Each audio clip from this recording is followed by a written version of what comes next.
greatest learning about social media ads done in the right way is number 1, knowing your target audience, and secondly, integrating all the tools to your personal account so that you will know how to use it and do it consistently and creatively. I've been a virtual assistant for 3 years, and this training is a very big part of my life because I gain more information, especially making ads, and it's really helpful for me as a virtual assistant.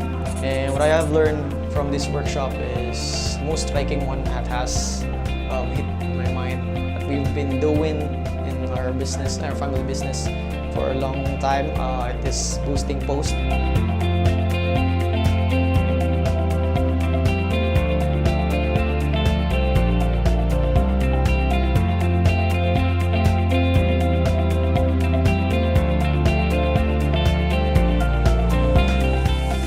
So everyone is out. There's a lot of opportunities na. And with that, we have to capture those opportunities. And you are very lucky and of course that you're here to learn about it the right way.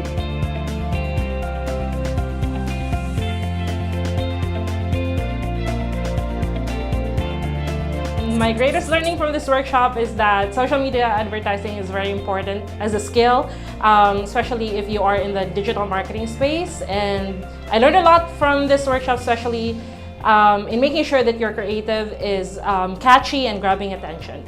And thanks to Eliazar Rose's Back2Basics program, it really helped me a lot to kickstart my Facebook ads freelancing career. Through Sir LJ, I learned how to maximize our Facebook page, and I hope I can utilize it and execute it the right way. Thank you, Sir LJ.